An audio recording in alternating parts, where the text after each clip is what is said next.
Estamos aquí en Zona de Giro y tenemos el honor y el orgullo de compartir mesa este lunes, como todos los lunes, con Diego Genud. Bienvenido, Diego, ¿cómo estás? Bienvenido, bueno, muchas gracias. ¿Cómo andan? Bienvenido, ¿sí? ¿Está bien o no? Sí.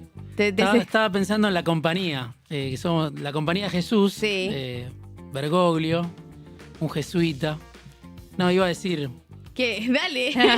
Haz lo tuyo. Saludo a la compañía. Salió a la compañía. Sí, está sí. muy bien, está muy bien. Diego, ¿cómo estás? ¿Cómo te llegó la noticia? Bien, me sorprendió. Hoy me levanté muy temprano, me tenía que hacer justo un análisis, así que me desperté a las 6:30 de la mañana y... Ya se sabía. Sí, me sorprendió. ¿No lo esperabas para nada? No, porque ayer estuve mirando lo de J.D. Vance, el encuentro con Francisco. Obviamente que se lo veía, ¿no? Que estaba ahí con poca capacidad de reaccionar en el encuentro. Sí. Pero bueno, pensé que había quedado atrás lo peor. Después de tantos días de internación, pensé que estaba en proceso de recuperación, Francisco. Mis amigos católicos dicen que lo tenía todo preparado como gesto final, bueno, el mensaje de las Pascuas y también un poco marcar la cancha. Viste que en el programa, por lo menos intentamos hacer ese recorrido entre el rol de Estados Unidos, qué está pensando y qué sé yo, y un papa que, como decíamos al principio, le marcó bastante la cancha con la cuestión de la inmigración, sobre todo a Estados Unidos. Y un Vance que, hace alarde y propaganda de su propio paso a conversión al catolicismo. Y un papa que un poco le ponía los puntos. Sí. Ayer justo también estaba leyendo, vi que vos hablabas del tema, del mensaje de Pascuas de Francisco. Y justo leí aquella nota famosa de Vance en la que explica cómo pasó al catolicismo. Buena nota. Hace 6 años que él se convierte al catolicismo. Sí, es muy interesante la disputa simbólica con su abuela, Total. que era evangélica, y bueno, todo el cuestionamiento que le hace a la élite universitaria y cómo llega el catolicismo después de varias idas y vueltas donde estuvo próximo y siempre estaba por dar ese paso, pero decía, mi abuela no me lo va a perdonar, volvía hacia atrás. Pero sí, hay una disputa, obviamente, de Francisco que representaba a otra iglesia, ¿no? Claro. Total. Una iglesia muy distinta a la de el catolicismo conservador de Estados Unidos. De todas maneras, era un líder, ¿no? Que siempre abría la puerta, me parece, incluso a los que no pensaban como él, porque era un político, ¿no? Yo creo que era sobre todo un político. Dio la casualidad de que era católico. Total. Era jesuita y era un político, me parece, sobre todo. ¿Cómo analizás vos, haciendo más, si se quiere, un balance de la relación de estos 12 años de Bergoglio, el Papa, en realidad Francisco, con la política argentina, digamos? Porque decíamos recién con Leila y con Mechi, ¿no? Siempre se intentó como que hacer como que el Papa decía cosas que quizás a fin de cuentas eran cuestiones que eran 100% argentinas y muy domésticas, y había un ida y vuelta bastante confuso. Sí, no, yo creo que él estaba súper informado de lo que pasaba en la Argentina. No era que no le interesaba, sino que tenía un tablero obviamente mucho más amplio. Pero creo que el primer mensaje que él da es el de cuando, asume como papa y se esperaba una confrontación mayor con Cristina. Él manda su mensaje de cuiden a Cristina, ¿no? Que uno de los que la recibió, por ejemplo, fue José Ignacio de Mendiburo en ese mensaje, que en ese momento era parte del Frente Renovador, y el Frente Renovador en ese momento era opositor al kirchnerismo. Y un poco el mensaje era ese, ¿no? De que había que acompañar el tramo final del gobierno de Cristina. Después viene una segunda etapa que es la cara pétrea del Papa frente a Macri, 22 minutos, o sea, la audiencia más corta de la historia. Y también es un mensaje. Ahí, después de ese encuentro con el Papa, el que lo va a visitar es Juan Manuel Olmos. Yo no sé si ese mismo día o a los pocos días lo va a visitar y le dice, yo esto lo cuento en el peronismo de Cristina, creo. Olmos bautizado por Bergoglio, ¿no? Claro. Juan Manuel Olmos. Hoy el apoderado del PJ, alguien que habla con todas las tribus. Y le dice, qué cara de velorio, ¿no? Fue esta la cara. Y Bergoglio le dice, Francisco se lo merece por Macri. Y esta idea de que no había que alentar las divisiones. Era un poco el mensaje para esa presidencia de Macri, ¿no? Que él le decía, vos no viviste el 55, ¿no? Las Wow. divisiones. Mm. Y bueno, como que Macri había prometido que llegaba a la presidencia sin ánimo revanchista y cuando llegó desplegó un revanchismo muy, muy fuerte Claro. con el cual Francisco no estaba de acuerdo, ¿no? Bueno, y ahí viene a la región, viene a Chile, a Perú en el año Claro. 2018 y no pasa por Argentina. Sí, eso recordamos que pasó con el avión y dejó Mm. un mensaje, ¿no? Un Sí. protocolar Sí. para con Macri. Después se le apoyó mucho al peronismo.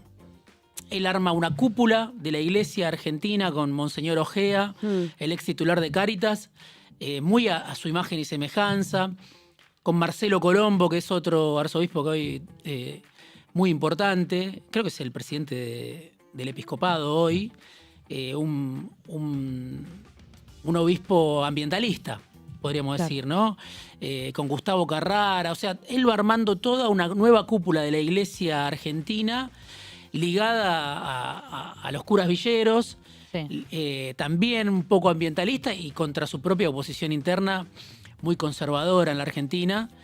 Y también va diagramando así, incluso yo creo, el poder de los cardenales. O sea, Bergoglio pensó en su muerte, Francisco pensó en su muerte y fue armando un poder vaticano pensando en que cuando yo me muera va a haber una conformación del poder Diferente. donde no va a ser tan sencillo que puedan revertir de un día para el otro lo que yo he construido durante 15 años, ¿no? Tenemos, si le podemos pedir a la producción, un mapa de cómo quedaría constituido el cónclave, ¿no? Porque ahora empieza el momento de las especulaciones, creo que en 7 días arranca el cónclave finalmente. No sabemos cuánto tiempo va a tardar el proceso. Yo no tengo dimensión de cuánto se tarda en elegir el próximo papa. No, creo que no hay un tiempo. No, es lo que ¿no? tarden Sí. ellos. Entiendo Sí, sí. que de acá, entre 15 y 20 días, se tiene que dar la La fumata. fumata. ¿no? Porque puede ser negra también, que como que todavía no hay. Ah. Viste que ellos van como largando mensajes. Esto Claro. lo sé por la película. Bueno. Esto lo sé por la película. Cardenales electores de la Iglesia Católica, ¿no? Y ahí vemos la cantidad Parece el Senado, decíamos. Parece diputado. Sí, de los cardenales que nombró el mismo 135. Papa Francisco, porque él, recordemos, Sí. nombró muchísimos cardenales Sí. en todo el mundo, sobre todo en regiones del mundo donde la Iglesia Católica no era tan fuerte, ¿no? África, Asia. Ahí tuvo un trabajo muy pastoral. el Sí, chabón. bueno, eso fue fundamental, creo, ¿no? O sea, el Papa latinoamericano no fue casual. No. No. Había para había nada. que volver a disputar ese sentido, ¿no? Sobre Sí, todo con los relegitimar a la sectores iglesia evangélicos. también, Sí, que sí. estaba muy desprestigiada. Bien. Que venía Eh, de una renuncia encima de un papa. Sí. Claro, histórica. Es ¿no? rarísimo, La de claro, Benedicto históricamente XVI, rarísimo. el Batilix, que fue la filtración de casos de corrupción y Los casos de de pedofilia. pedofilia también, que se encargó de asumir, ¿no? De pedir perdón en nombre de la iglesia también. Sí, él representó, digamos, un cambio absoluto. Aparte, Ratzinger, era un papa muy de puertas adentro, aparte de conservador, Sí. muy, muy conservador, muy de puertas adentro. Y el papa, desde el primer momento, cambió, ¿no? Ese mensaje, su contacto. Creo que una de las primeras cosas que hizo fue ir a Lampedusa, ¿no? Donde venían los migrantes y a mojarse los pies ahí, en ese lugar al que llegaban a Europa desde África. Muchos de los migrantes que Europa les cerraba la puerta. Total. Y él decidió en ese 2013 ir a abrir un poco, ¿no? Las puertas de Europa para los migrantes. Y bueno, esa fue una constante durante todo el tiempo que estuvo. Y hubo un en primer el poder. viaje a Brasil. Porque el primer viaje fue a Brasil también. Otro gesto Sí. del Papa, como decían los diarios. Bueno, Sí. y la lectura en ese momento era justamente, o sea, recuerdo año 2013, se decía, bueno, van a buscar un papa latinoamericano por la cantidad de iglesias evangélicas que están creciendo en la zona, ¿no? En la región, en Latinoamérica. Con un poco la lectura geopolítica en ese momento era, bueno, poner ahí un fichín que la Iglesia Católica no abandone ese espacio. Hoy con el diario del lunes me parece que el proceso fue completamente otro, ¿no?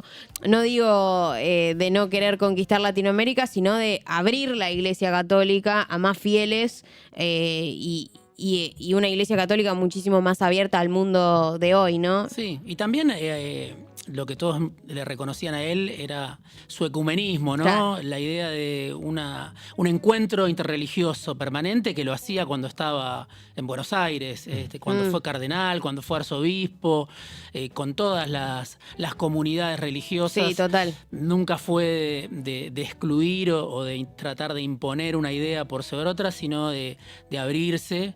Y el otro mensaje, bueno, muy claro, la defensa de los más pobres, ¿no? Eso me parece que siempre lo hizo. Y lo hizo cuando estaba en Buenos Aires. Era común verlo en Constitución. Sí. Yo me acuerdo, un día fui a una misa de Bergoglio en Constitución en el año 2012 aproximadamente. O sea, era cardenal, Sí, era el seguía. jefe de la iglesia. Y en Constitución, rodeado de 200 personas, trabajadores de Soho, prostitutas, migrantes, con una túnica verde y hablando como un cura más, prácticamente. Nunca perdió eso, ¿no? Me acuerdo que me le acerqué al Papa cuando no era el Papa todavía, cuando se iba caminando con su maletín, sacó la túnica y se fue caminando Siempre andaba con el maletín, dicen. con su maletín y le pregunté, cardenal, ¿a quién va a dejar en su lugar? Porque nosotros pensábamos en términos domésticos, se iba, o sea, había cumplido ya los 75 años y se iba, tenía que elegir un sucesor. Bergoglio, ¿no? Entonces yo estaba pensando más en la sucesión de Bergoglio De acá. Claro, inimaginable que iba a ser papa. Ya había estado cerca. Había estado cerca del 2005. Había estado ¿verdad? cerca. Y Bergoglio, cuando le pregunté a quién, o sea, no me dio mucha pelota, pero cuando le pregunté a quién iba a dejar en su lugar, miró al cielo y me dijo al Papa. ¡No! no, ¡Terrible muy fuerte. esto! Sí, o sea, él estaba en esa liga, ¿no? Estaba en la ¡Qué liga. hijo de puta! Me da bronca. Pensando en otro plano. En otro plano total. Sí. Total. Igual también armó su sucesión acá. O sea, es alguien que. Bueno, ahí hay que pensar mucho en el poder jesuita, ¿no? Y en la concepción del poder de los jesuitas para tratar de entender no solo un papa peronista, sino también un papa jesuita que ejerció el poder, que.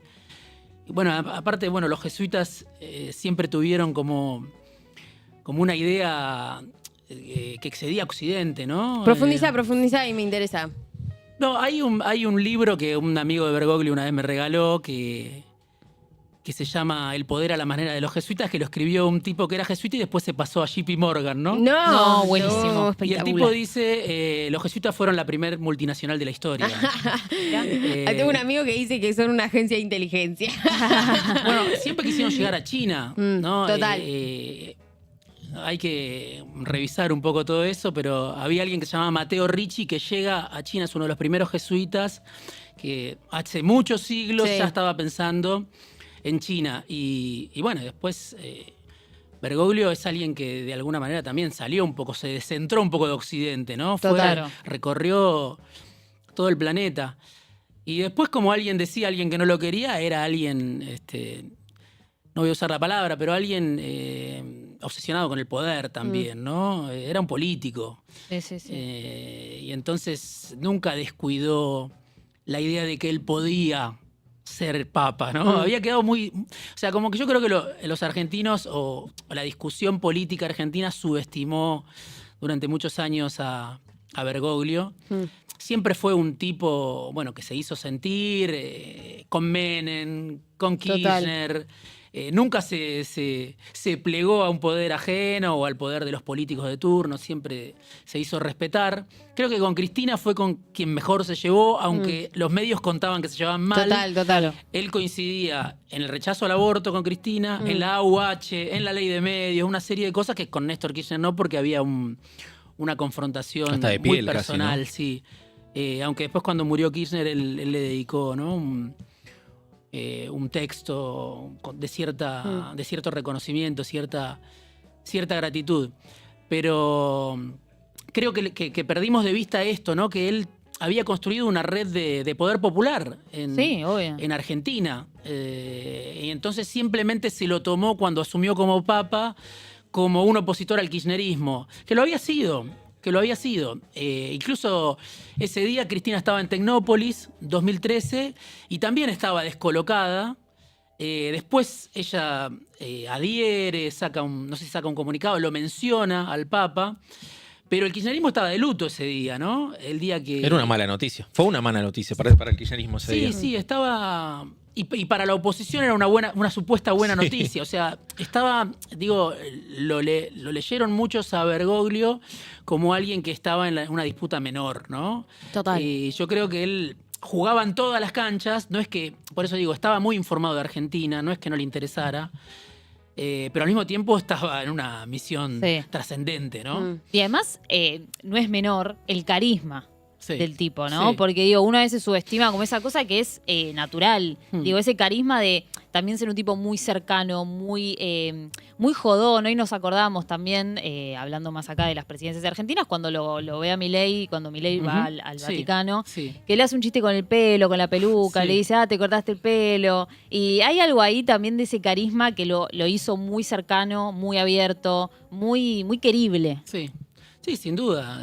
Tenía una capacidad absoluta para relacionarse con cualquiera. Y también con Milei, ¿no? Que lo había insultado.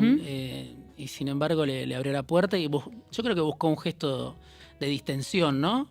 Creo que no, obviamente no logró su objetivo de disuadirlo a Milei del plan que tenía, pero al menos, bueno, se corrió él de ese lugar y se puso por encima otra vez de la confrontación interna.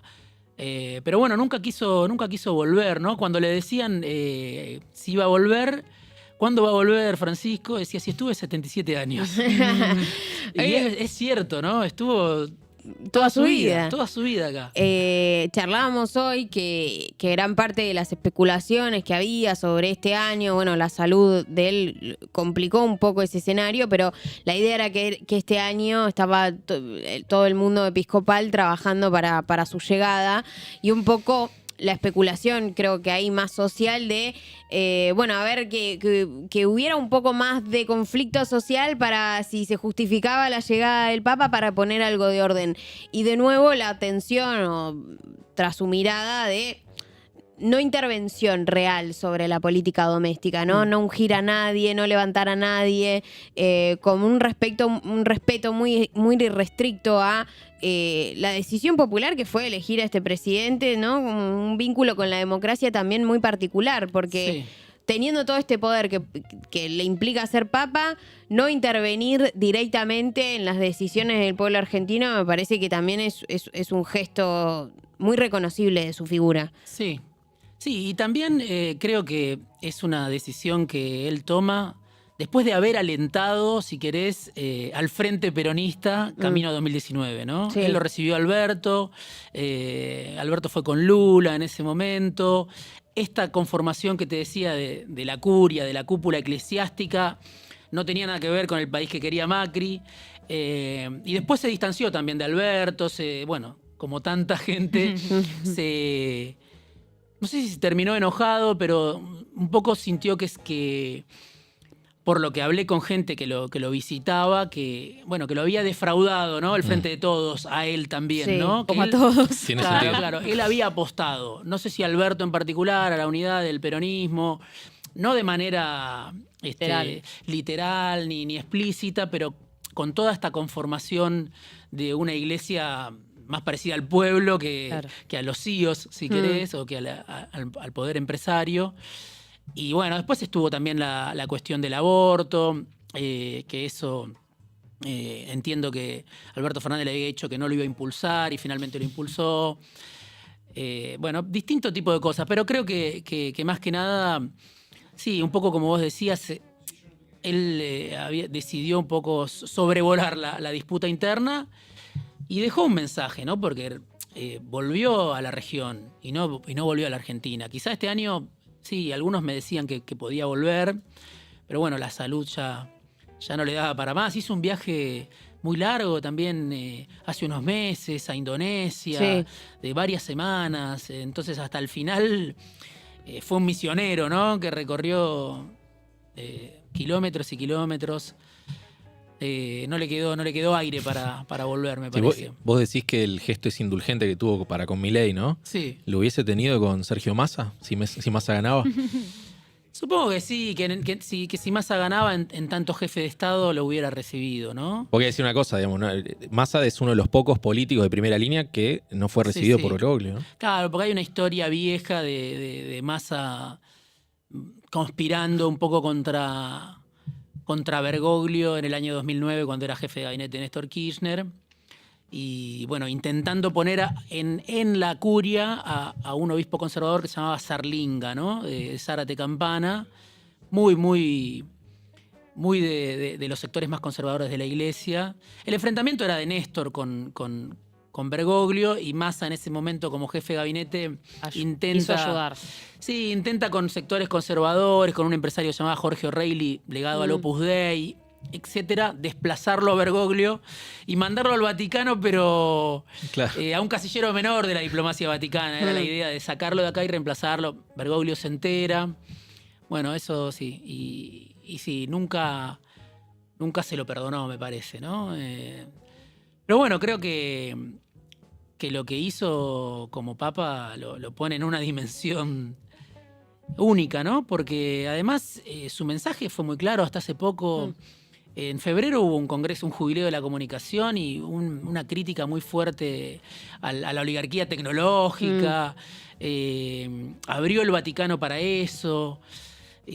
Bueno, obviamente su defensa de la paz, la cuestión de los migrantes, pero muy a contramano de los tiempos su liderazgo, ¿no? Claro, total. En adelante, ¿cómo ves esas políticas internacionales llevadas a cabo? ¿Vos crees que ya son políticas de lo que diríamos políticas de Estado, políticas del Vaticano? ¿O crees que a partir de la muerte de Bergoglio va a haber un retroceso en esas cuestiones? Bueno, hay sectores que estaban esperando esto hace mucho, Claro. de sectores del poder católico conservador que estaban esperando hace mucho que Francisco diera un paso al costado o que finalmente se muriera.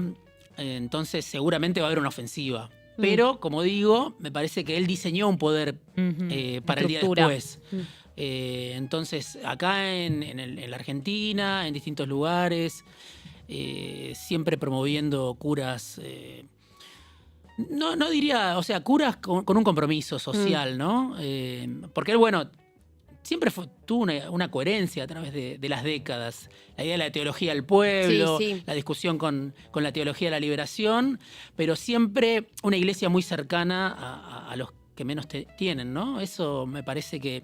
Por eso digo, en el malentendido que quizá hubo, Bergoglio tuvo una discusión acá en la década del 70, estuvo en contra de la teología de la liberación, pero eso no quiere decir que hubiera sido un representante de un poder elitista, si se quiere, ¿no? Sino total. que era una iglesia que tenía una disputa con la teología de la liberación, pero que compartía, si se quiere, con esa teología de la liberación a la que Bergoglio combatía, la idea de que había que construir una iglesia del pueblo, ¿no? Entonces, quizás se prestó a confusión porque, bueno, él no era un cura tercermundista, nunca lo fue. Pero tampoco era un cura de los sectores más conservadores de la iglesia. Entonces, así diseñó un poder y esta cuestión, ¿no? En tiempos de las redes sociales, un líder de multitudes, mezclándose con el pueblo, saliendo a la calle, bueno, obviamente rechazando toda la cuestión suntuosa del poder vaticano. O sea, dejó muchos mensajes, me parece. Y bueno, pudo construir un liderazgo, por eso digo, a contramano de los tiempos. No necesitó de hablar demasiado, no necesitó de plegarse a la moda para dejar una huella tan grande, ¿no? Así que creo que es un personaje de una dimensión descomunal. Enorme, sí. Que bueno, que dejó un legado y otra vez, yo creo que como papa dio un salto, ¿no? Pero un poco basándose en su propia historia. Está el documento de Aparecida, por ejemplo, que es desde el año 2007, cuando se junta la iglesia en Brasil, y él es el redactor de ese documento, que es un documento, uno podría decir, tercermundista, ¿no? Acá lo veíamos como un opositor a Néstor Kirchner, pero redactó ese documento, que era un documento de muchísimo compromiso. Después, ya como papa, su compromiso con lo que él llamaba la casa común, las encíclicas que escribió, o sea, un ambientalista, ¿no? Sí, muy rico todo todas lo sus que facetas. pensaba, sí. Sí, o sea, tanto como político, como filósofo, como teólogo, como humano, ¿no? Ya digo, creo que muy pocos se atreverían hoy a juzgar algo de lo que hizo, ¿no? En esa clave, por justamente lo que contás, la coherencia. Y creo que, o sea, para seguir un poco con esta línea, ¿no? De qué pasa en términos internacionales con ahora el rol de la Iglesia Católica. Hoy leía, ¿no? No sé si leer tanto al Papa Francisco como un reformista, sino como un renovador de la Iglesia Católica, como le dio el aire que la Iglesia necesitaba para por lo menos posicionarse en este mundo donde, bueno, los estados ya no son lo que eran, el comercio, el capitalismo incluso ya no es lo que era, y él pudo leer muy bien eso, o sea, Sí. lo pudo interpretar de una manera que creo que va a ser genuino y un material realmente muy profundo para los años que vienen, sobre todo, ¿no? Estaba muy Sí. adelantado el tipo. Sí.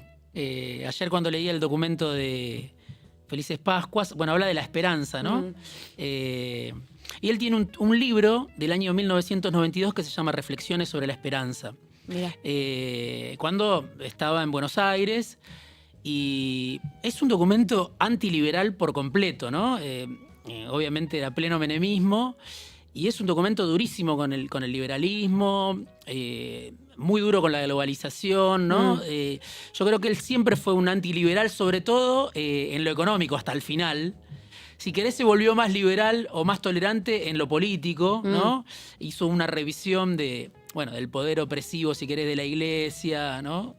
Y fue cambiando. Esa película tan vista, este documental con pibes, donde Amén, de Disney, recomiendo mucho. Bueno, es muy interesante porque él, nada, ahí lo ves en su dimensión de político, abriéndose, asumiendo, haciendo autocrítica y sobre todo haciendo política. Total. Haciendo política y escuchando y recibiendo críticas muy duras a la Iglesia. Por eso digo que creo que fue cada vez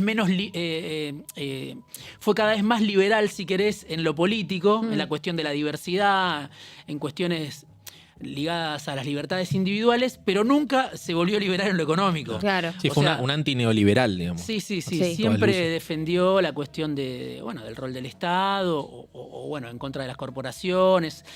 Él hablaba del mercado divinizado, ¿no? Sí, del dios dinero. Del dios dinero. Entonces, me parece, por eso digo que es un papado a contramano de los tiempos, más allá de que en algún momento uno puede decir sintonizó con ciertos gobiernos que había en la región.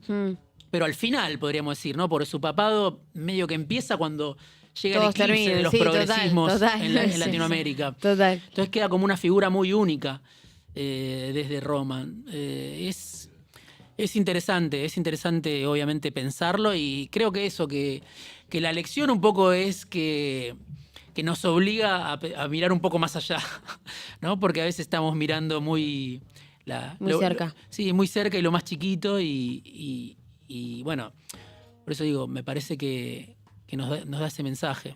Y después, bueno, hay infinidad de anécdotas del Papa llamando por teléfono a la gente, ¿no? Sí, Han sí. trascendido. Pagando lo que le debía al kiosquero de diarios en Flores, le debía guita, y cuando ya era papa le hizo llegar el mandó la vueltito plata. que le debía. Tipazo, Sí, sí, tipazo sí. total. Infinidad de anécdotas de él llamando por teléfono a gente para su cumpleaños, Sí, sí. o despertándolos y todavía está durmiendo y cosas de ese tipo que...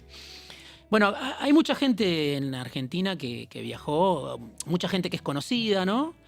Que sabemos de su relación con el Papa, pero hay mucha otra gente de un perfil muy, muy bajo que iba, no sé, una vez por mes, cada 2 meses, y él los recibía y charlaban con él, y después traían su mensaje para acá. Por eso digo, no era alguien desconectado para nada, me parece, de la política argentina, pero bueno, influía de otra manera. Operaba en las de otra sombras. manera, tenía tiempo para todo, bueno. Y el ascenso de los movimientos sociales la última década tiene mucho Sí. que ver con él. Bueno, está la reunión de hace muy poco, el año pasado, donde él se manifiesta después de recibirlo a Milei, muy críticamente con respecto a la represión en Argentina, Ahora, ¿no? sí. Balas verdad. de goma. El gas y- pimienta, gas pimienta.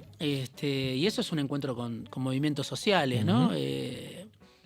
Sí, nunca fue equívoco, ¿no? Mm, Para hablar. Me parece Sí. que siempre fue muy claro, muy certero. Sí. Sin palabras difíciles. Sí, bueno, quedará mucho tiempo también para repensar, Total. para volver, ¿no? A lo que dejó Bergoglio, digo yo, porque fue toda una vida, ¿no? Total. Fue toda una vida, no fueron solo estos años, estos 12 años 12 exactos, años, ¿no? sí. Un poquito más de 12 años, sino que creo que toda su vida con una prédica, un compromiso, una idea y un ejercicio del poder también. No olvidar, no olvidar. Sí. Diego, muchas gracias. Gracias a ustedes. Un placer charlar con vos. Nosotros nos vamos a un pequeño cortecito nada más. Ya seguimos con más Zona de Giro en este especial. Recordando.